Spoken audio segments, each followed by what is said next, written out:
Sau khi chịu nhiều sức ép, Mỹ đã quyết định phối hợp với các nước khác giải phóng hàng triệu thùng dầu dự trữ chiến lược nhằm hạ nhiệt giá dầu. Tuy nhiên, giới quan sát hoài nghi về tính hiệu quả của động thái này. Góp phần làm cho sự hoài nghi này lên cao, tờ Global Times đăng bài xã luận với nội dung Mỹ đang nhờ vả Trung Quốc trong việc giải phóng trữ lượng dầu và trong cuộc chiến vàng đen này, Trung Quốc vẫn là quốc gia chiếm thế thượng phong. Ngay sau đó, Trung Quốc tuyên bố sẽ giải phóng dầu thô từ nguồn dầu dự trữ theo nhu cầu quốc gia.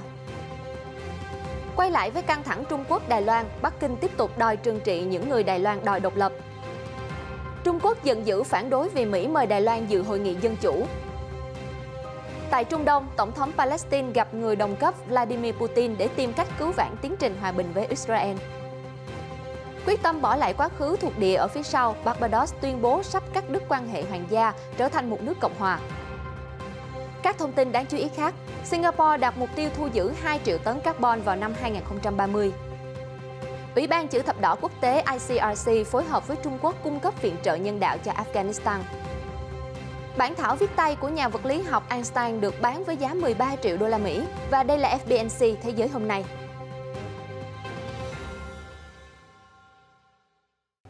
Quý vị đang theo dõi bản tin Thế giới hôm nay được phát sóng trên các nền tảng của FBNC và tôi là Kiều Khanh. Rất vui được đồng hành cùng quý vị trong bản tin ngày hôm nay. Thưa quý vị, mới đây Global Times, tờ báo thuộc People's Daily, cơ quan ngôn luận của Trung Quốc đăng một bài xã luận cho rằng Washington đang quay sang nhờ cậy Bắc Kinh hạ nhiệt lạm phát bằng cách mở kho dự trữ dầu chiến lược và nói thêm rằng động thái này sẽ mang lại lợi ích cho tất cả mọi người, nhưng Trung Quốc vẫn là nước chiếm thế thượng phong. Tờ Global Times mới đây đã đăng một bài xã luận với nội dung Mỹ đang nhờ vả Trung Quốc tìm cách hạ nhiệt lạm phát bằng cách mở kho dự trữ dầu chiến lược. Ngoài Trung Quốc, Mỹ đã đề nghị nhiều nước tiêu thụ dầu lớn nhất thế giới như Nhật Bản, Hàn Quốc và Ấn Độ xem xét xả hàng triệu thùng dầu từ kho dự trữ chiến lược trong một nỗ lực phối hợp nhằm giảm giá dầu và kích thích phục hồi kinh tế. Theo Global Times, tình trạng lạm phát đang đe dọa vị thế của đảng Dân Chủ của Tổng thống Mỹ trong cuộc bầu cử quốc hội giữa nhiệm kỳ vào năm 2022. Bài xã luận có đoạn, hậu quả là chính quyền ông Biden sẽ phải quay sang Trung Quốc. Đó là hướng đi có lợi cho mọi người, nhưng rõ ràng thể hiện Trung Quốc vẫn luôn chiếm thế thượng phong. Nhà Trắng vẫn chưa phản hồi về bài đăng của Global Times. Ngày 23 tháng 11, ông Biden tuyên bố đợt mở kho dầu dự trữ chiến lược lớn nhất lịch sử. Tuy nhiên, ông lưu ý quyết định này chưa thể giải quyết vấn đề khi giá khí đốt tăng cao trong một sớm một chiều. Theo một quan chức cấp cao trong chính quyền Mỹ, 50 triệu thùng dầu được giải phóng trong kho dự trữ sẽ không được tung ra thị trường cho đến cuối tháng sau, tùy vào tình hình thực tế. Mới đây, người phát ngôn Bộ Ngoại giao Trung Quốc, ông Triệu Lập Kiên cho biết nước này sẽ giải phóng dầu thô từ nguồn dự trữ theo nhu cầu quốc gia, đồng thời cho biết thêm rằng Trung Quốc cũng đang liên lạc chặt chẽ với các nước sản xuất và tiêu thụ dầu để đảm bảo cho thị trường ổn định. Hôm thứ Ba 23 tháng 11, Mỹ cho biết sẽ giải phóng hàng triệu thùng dầu từ nguồn dự trữ chiến lược và Mỹ sẽ phối hợp với Trung Quốc và các quốc gia châu Á khác để cố gắng hạ nhiệt giá dầu sau khi các nhà sản xuất OPEC cộng liên tục phớt lờ lời kêu gọi tăng sản lượng dầu thô. Tuần trước, Cục Dự trữ Thực phẩm và Chiến lược Quốc gia Trung Quốc xác nhận với Reuters rằng họ đang tiến hành giải phóng kho dự trữ dầu, nhưng từ chối bình luận về yêu cầu của Mỹ. Phát biểu trong một cuộc họp báo thường kỳ, người phát ngôn Bộ Ngoại giao Triệu Lập Kiên một lần nữa từ chối bình luận về việc liệu Trung Quốc có tham gia vào đợt phát hành kho dự trữ dầu do Mỹ điều phối hay không. Ông Triệu nói thêm rằng Trung Quốc sẽ duy trì liên lạc và hợp tác để đảm bảo sự ổn định lâu dài của thị trường dầu mỏ. Phía Trung Quốc sẽ xuất kho dầu thô từ nguồn dự trữ nhà nước theo tình hình thực tế và nhu cầu trong nước, đồng thời sẵn sàng thực hiện các biện pháp cần thiết khác để duy trì sự ổn định của thị trường. Ông Triệu nói thêm, Trung Quốc đã ghi nhận những bước đi gần đây của các nước tiêu thụ dầu lớn nhằm giải phóng lượng dầu dự trữ để đối phó với những biến động và thay đổi của thị trường. Và nước này cũng đang duy trì liên lạc chặt chẽ với các bên liên quan, cũng như các nước tiêu thụ và sản xuất dầu, để thông qua đó Trung Quốc có thể đảm bảo hoạt động lâu dài và ổn định của thị trường dầu mỏ. Vào ngày 24 tháng 11, Thủ tướng Nhật Bản Kishida Fumio cho biết chính phủ nước này sẽ mở một phần kho dự trữ dầu theo đề xuất của Mỹ mà không vi phạm các điều luật. Bộ trưởng Công nghiệp Koichi Hazuda sẽ thông báo khối lượng dầu cụ thể được xuất kho, đồng thời khẳng định sẽ tiếp tục vận động các nước sản xuất dầu đối phó với tình trạng biến động giá nghiêm trọng hiện nay. Sau Mỹ và Trung Quốc ngày 24 tháng 11, Thủ tướng Nhật Bản Fumio Kishida cho biết chính phủ của ông sẽ giải phóng một số lượng dầu dự trữ để đáp ứng yêu cầu của Mỹ, nhưng nhấn mạnh rằng việc này sẽ diễn ra theo cách không vi phạm luật của Nhật Bản, là chỉ cho phép giải phóng trữ lượng dầu khi có nguy cơ gián đoạn nguồn cung. Ông Kishida không nói chính xác cách thức và chi tiết việc phát hành dự trữ dầu. Ông cho biết Bộ trưởng Công nghiệp Koichi Hayuda sẽ công bố các chi tiết vào cuối ngày thứ Tư, chẳng hạn như số lượng sẽ được bán. Thêm vào đó, Nhật Bản sẽ tiếp tục vận động các nước sản xuất dầu để chống lại các động thái giá tăng mạnh mẽ. Tờ Nikkei trước đó đưa tin Nhật Bản sẽ tổ chức đấu giá khoảng 4,2 triệu thùng dầu trong tổng kho dự trữ quốc gia khoảng 490 triệu thùng. Nikkei cho biết thêm các cuộc đấu giá dầu thô sẽ được tổ chức vào cuối năm nay. Xác nhận của ông Kishida được đưa ra sau khi chính quyền Tổng thống Mỹ Joe Biden hôm thứ Ba tuyên bố sẽ giải phóng hàng triệu thùng dầu từ nguồn dự trữ chiến lược phối hợp với Trung Quốc, Ấn Độ, Hàn Quốc, Nhật Bản và Anh để cố gắng hạ nhiệt giá dầu thô đang tăng sau khi các nhà sản xuất lớn trên toàn cầu liên tục bỏ qua các yêu cầu cung cấp thêm dầu. Thưa quý vị, mới đây, người phát ngôn của Văn phòng các vấn đề Đài Loan của Hội đồng Nhà nước Trung Quốc cho biết những người ly khai Đài Loan độc lập sẽ bị trừng phạt theo luật pháp. Trước đó, vào ngày 5 tháng 11, Trung Quốc đã công bố 3 người Đài Loan mà họ cho là ly khai. Những người này và các thành viên trong gia đình của họ sẽ bị cấm nhập cảnh vào đại lục và 2 đặc khu hành chính Hồng Kông và Macau. Vào ngày 5 tháng 11, Trung Quốc đã công bố danh sách 3 người nằm trong danh sách mà nước này cho là ly khai. Đó là Viện trưởng Hành chính Viện Tô Trinh Sương, đại biểu lập pháp viện Yu Xie-kun và người đứng đầu cơ quan đối ngoại Ngô Chiêu Tiếp. Những cá nhân này cùng với các thành viên trong gia đình bị cấm nhập cảnh vào đại lục và 2 đặc khu hành chính Hồng Kông và Macau. Bên cạnh đó, các tổ chức liên kết của họ cũng sẽ bị hạn chế hợp tác với bất kỳ tổ chức và cá nhân nào tại Trung Quốc. Các nhà tài trợ của họ và các doanh nghiệp liên quan cũng không được phép tham gia vào các hoạt động thu lợi nhuận tại Trung Quốc. Người phát ngôn của Văn phòng Đài Loan Sự vụ của Trung Quốc Chu Phượng Liên nhấn mạnh rằng các biện pháp trừng phạt được thực hiện theo quy định của pháp luật. Những người ủng hộ Đài Loan độc lập đã kích động đối đầu và phá hoại quan hệ xuyên eo biển, cố gắng chia rẽ đất nước và gây nguy hiểm cho hòa bình ở eo biển Đài Loan. Chúng tôi sẽ trừng phạt họ theo quy định của pháp luật. Điều rõ ràng là 3 người này chắc chắn không phải là những người duy nhất trong danh sách ủng hộ Đài Loan độc lập. Đừng vội, những người đó sẽ từ từ biết thế nào là hối hận. Trung Quốc luôn coi Đài Loan là một tỉnh chờ thống nhất và tuyên bố sẵn sàng sử dụng vũ lực nếu cần. Thời gian gần đây, quân đội Trung Quốc liên tục tổ chức nhiều cuộc diễn tập xung quanh Đài Loan với các loại vũ khí tối tân. Mới đây, Bộ Ngoại giao Mỹ thông báo Hội nghị Thượng đỉnh vì Dân chủ sẽ diễn ra trực tuyến vào ngày 9 tháng 12 và 10 tháng 12, trước cuộc họp trực tiếp năm sau. Mỹ mời đại diện hơn 109 quốc gia cùng Đài Loan tham dự hội nghị. Lập tức, Bắc Kinh chỉ trích Washington đang phạm sai lầm và vi phạm nguyên tắc một Trung Quốc khi mời Đài Loan tham gia sự kiện này. Bộ Ngoại giao Mỹ thông báo Hội nghị Thượng đỉnh vì Dân chủ sẽ diễn ra trực tuyến vào ngày 9 và 10 tháng 12, trước cuộc họp trực tiếp năm sau.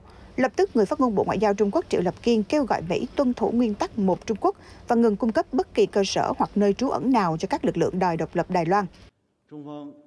Trung Quốc kiên quyết phản đối việc Mỹ mời chính quyền Đài Loan tham gia cái gọi là Hội nghị Thượng đỉnh vì Dân chủ. Chỉ có một Trung Quốc trên thế giới, chính phủ Cộng hòa Nhân dân Trung Hoa là chính phủ hợp pháp duy nhất đại diện cho toàn bộ Trung Quốc và Đài Loan là một phần lãnh thổ không thể xâm phạm của Trung Quốc. Nguyên tắc một Trung Quốc là sự đồng thuận được công nhận rộng rãi trong các mối quan hệ quốc tế. Đài Loan không có địa vị nào khác trong luật pháp quốc tế ngoài việc là một phần của Trung Quốc. Ông Triệu nói thêm Trung Quốc nghiêm túc kêu gọi Hoa Kỳ tuân thủ nguyên tắc một Trung Quốc và các quy định của 3 thông cáo chung Trung Mỹ. Làm như vậy sẽ chỉ khiến Mỹ trở nên ngu ngốc và đùa với lửa vốn chẳng có kết cục gì khác là tự bốc cháy.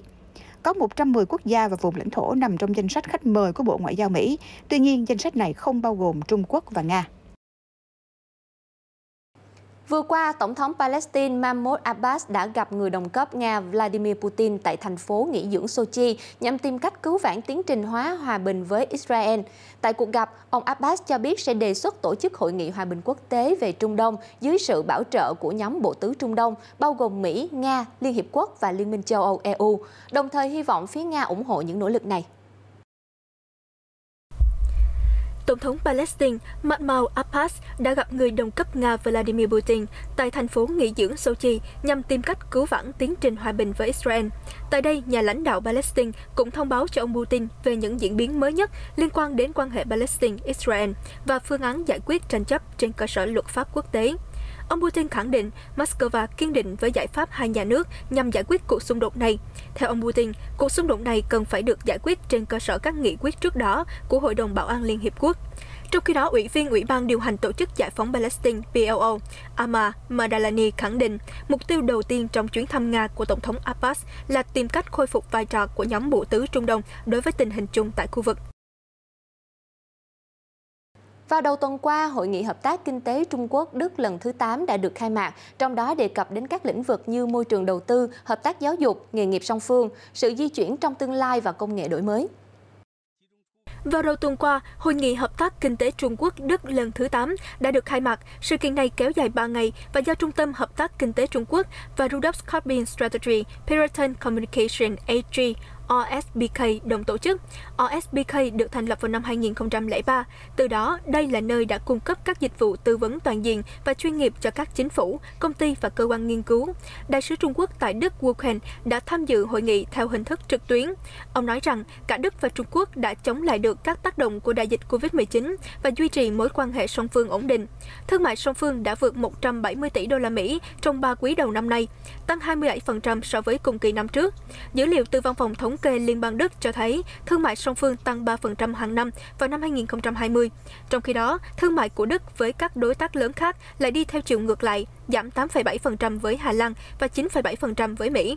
Xem xét kỹ hơn, các hạng mục thương mại cho thấy hàng hóa xuất khẩu của Trung Quốc sang Đức chủ yếu là các sản phẩm công nghiệp phức tạp, bao gồm máy móc, thiết bị điện và hàng hóa ô tô. Thiết bị bảo hộ cá nhân là một trong những lĩnh vực mới được phát triển trong thời kỳ đại dịch. Mặt khác, phụ tùng ô tô của Đức vẫn là mặt hàng quan trọng nhất trong xuất khẩu sang Trung Quốc. Nhằm bỏ lại quá khứ thuộc địa phía sau, từ năm ngoái, một quan chức cấp cao của Barbados cho biết nước này nên trở thành một nước cộng hòa, đồng nghĩa với việc loại bỏ nữ hoàng Anh Elizabeth khỏi vị trí nguyên thủ quốc gia. Mới đây, Reuters đưa tin Thái tử Charles của Anh sẽ tới Barbados trong thời gian tới để đánh dấu bước ngoặt trọng đại này cho hòn đảo Caribe. Từng là thuộc địa giành được độc lập vào năm 1966, Barbados muốn loại bỏ nữ hoàng Elizabeth trong vị trí nguyên thủ quốc gia và trở thành một nước cộng hòa. Nước Cộng hòa Barbados sẽ được tuyên bố trong một buổi lễ bắt đầu vào cuối buổi tối thứ Hai, ngày 29 tháng 11 tại quảng trường Anh hùng quốc gia ở Bridgetown. Tháng trước, Barbados đã bầu tổng thống đầu tiên của mình để thay thế nữ hoàng. Bà Sandra Mason sẽ tuyên thệ nhậm chức tổng thống vào ngày 30 tháng 11. Đây cũng là kỷ niệm 55 độc lập của đất nước. Thủ tướng Maya Mottley cho biết đã đến lúc bỏ lại quá khứ thuộc địa của hòn đảo.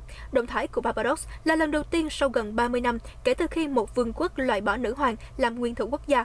Trong khi đó, Mauritius, một hòn đảo ở Ấn Độ Dương, tự xưng là một nước cộng hòa nhưng vẫn nằm trong khối thịnh vượng chung, một hiệp hội chủ yếu là thuộc địa cũ của Anh. Sự ra đời của nước Cộng hòa 55 năm kể từ khi Barbados tuyên bố độc lập cuối cùng cũng giải phóng gần như tất cả các ràng buộc thuộc địa đã giữ hòn đảo nhỏ bé ở Lesser Antilles gắn liền với nước Anh kể từ khi một con tàu Anh tuyên bố khu vực này thuộc lãnh thổ của vua James đệ nhất vào năm 1625.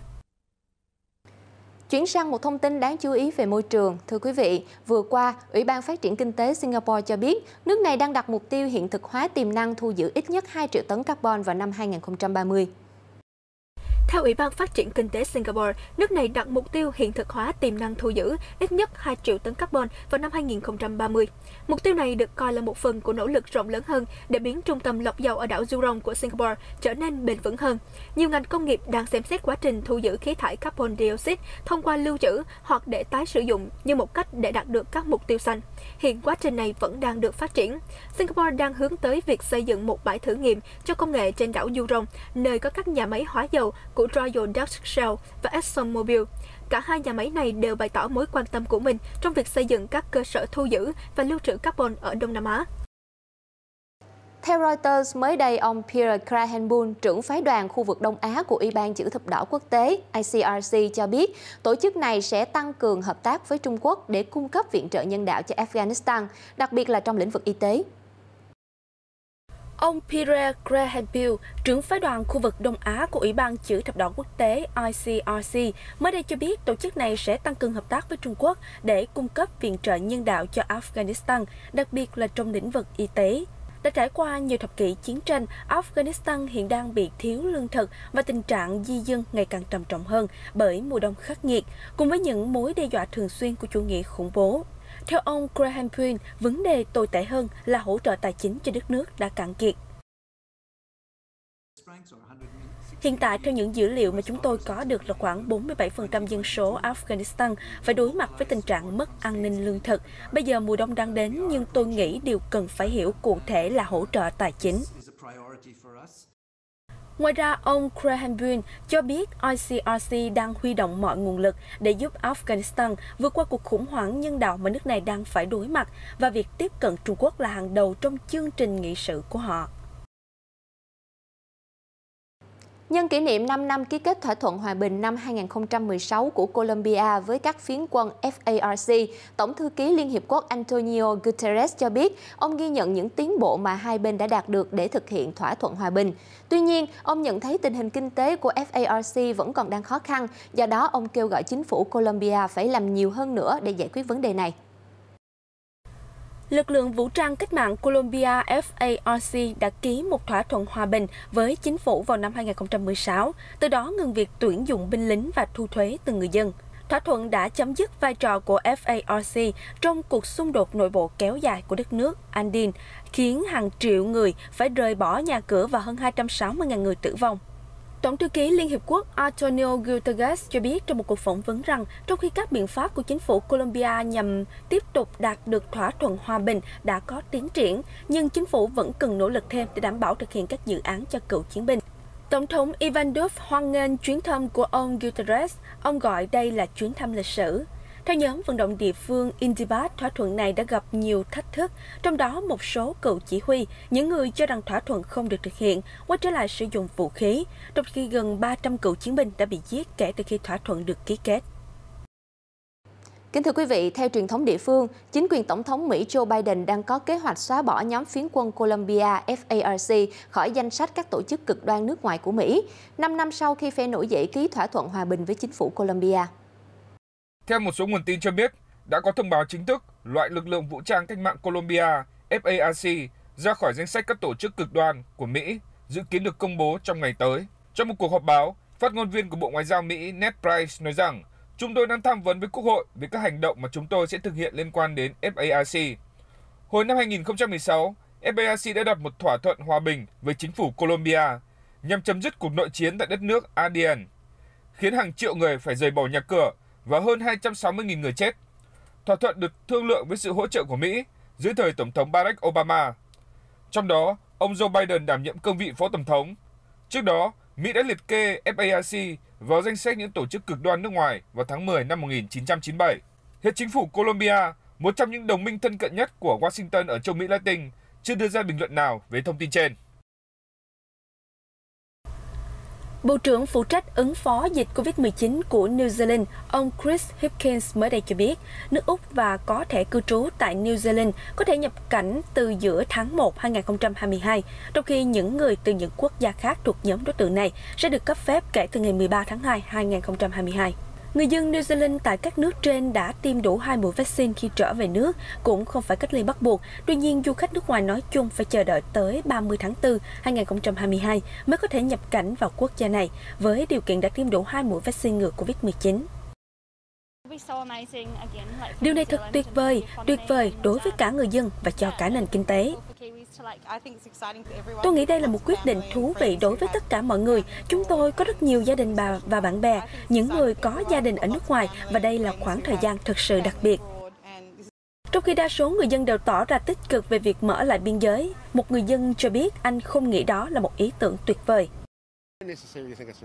Tôi không nghĩ đó là một ý tưởng tuyệt vời, nhưng có rất nhiều áp lực từ các doanh nghiệp đang không thể trụ nổi, và tôi nghĩ đó chính là động lực của chính phủ cho việc mở cửa trở lại này. Tôi không có đổ lỗi cho họ, tôi biết họ đang mất rất nhiều tiền và rất nhiều doanh nghiệp phải đóng cửa. New Zealand chỉ ghi nhận hơn 10.000 ca nhiễm COVID-19 kể từ khi đại dịch bắt đầu và 40 ca tử vong, ít hơn nhiều so với hầu hết các quốc gia lân cận.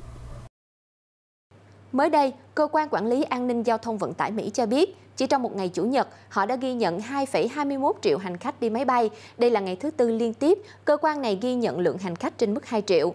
Đỉnh điểm là vào thứ Sáu tuần trước, Mỹ ghi nhận đến hơn 2,24 triệu lượt hành khách, con số cao nhất kể từ tháng 3 năm 2020.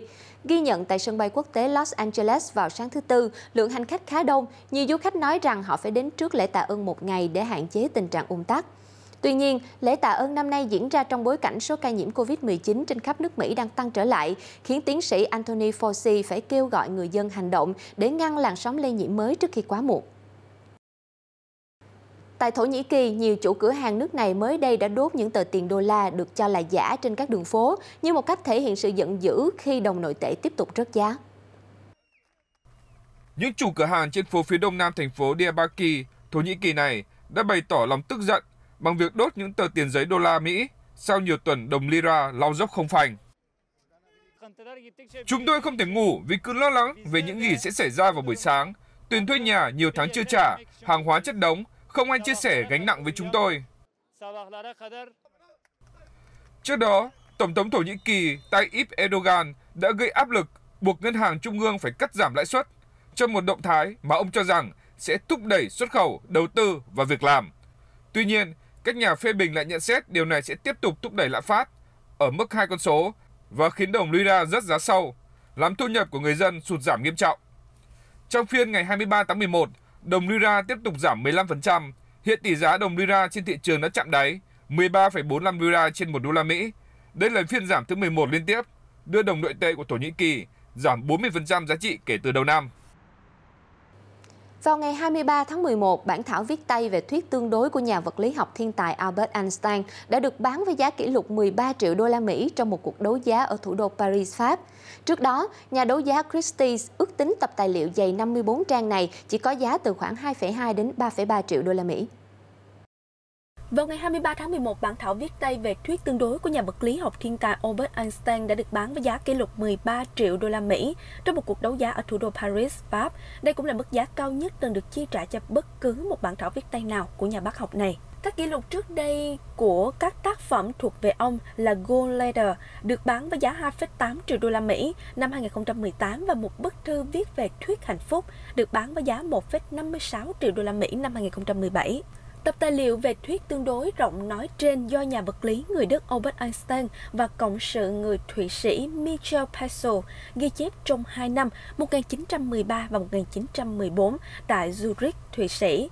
Nhà vật lý học Einstein đã công bố thuyết tương đối rộng vào năm 1915. Xin được chuyển sang những tin tức thể thao. Chung kết giải tân bóng tự do quốc tế Red Bull 2021 tại Tây Ban Nha mới đây đã khép lại đầy thành công và tìm ra những nhà vô địch xứng đáng cho nội dung nam và nữ. Ở nội dung nam của giải tân bóng tự do thế giới năm 2021 tại thành phố Valencia, Tây Ban Nha, vận động viên người Na Uy Ellen Fageli đã xuất sắc đăng quang ngôi vị cao nhất với màn trình diễn điêu luyện, tự tin và đẹp mắt trước đối thủ người Hà Lan Kesse Malek. Trong khi đó, bông hồng Lia Lewis đến từ Anh, người chỉ mới tham gia môn thể thao này cách đây 3 năm, đã gây bất ngờ khi đánh bại vận động viên được yêu thích người Ba Lan August Kamins trong trận chung kết.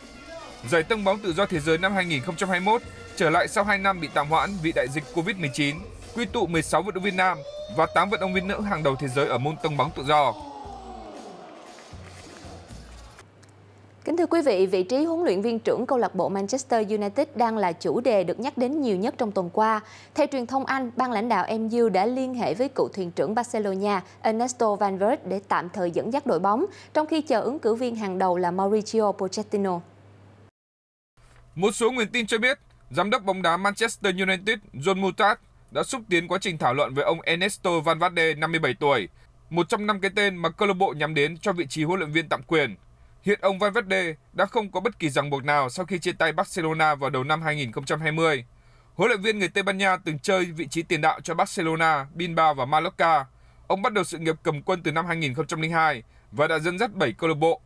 Cựu thuyền trưởng Barcelona được đánh giá cao sau khi giúp đội chủ nhà sân Nou Camp giành vô địch La Liga 2 năm liền và một cúp nhà vua. Lễ thắp sáng cây thông Noel thường niên của thủ đô Athens, Hy Lạp mới đây đã được diễn ra với màn trình diễn tràn ngập ánh sáng và âm nhạc hoành tráng. 60.000 bóng đèn được trang trí trên cây thông cao 19 m đã thắp sáng quảng trường chính của thủ đô Athens, Hy Lạp, báo hiệu mùa Giáng sinh chính thức bắt đầu. Lễ thắp sáng cây thông Noel năm nay được diễn ra hôm 23 tháng 1 vừa qua, sớm hơn thường lệ là vào tháng 12 hàng năm. Thị trưởng thủ đô Athens, Kostas Bakoyannis chia sẻ rằng ông muốn khích lệ tinh thần của người dân sớm hơn trong bối cảnh đất nước một lần nữa phải áp đặt các hạn chế phòng chống Covid-19 nhằm ngăn chặn số ca mắc mới tăng cao mỗi ngày như hiện nay. Sao không nhỉ? Tôi nghĩ đây là thời điểm thích hợp. Chúng ta đang cần bầu không khí đoàn kết mừng Giáng sinh. Khác với một năm, lễ thắp đèn sáng cây Noel 2021 đã được bỏ nghi lễ chính thức nhằm tránh người dân tụ tập đông. Ngoài ra, Hàng trăm ngàn bóng đèn khác cũng được lắp rải khắp thành phố, khiến không khí ảm đạm vì dịch tại nơi này trở nên lung linh hơn. Và những hình ảnh vừa rồi cũng đã khép lại bản tin Thế giới hôm nay được phát sóng trên các nền tảng của FBNC. Rất cảm ơn sự quan tâm theo dõi của quý vị. Xin chào tạm biệt và hẹn gặp lại.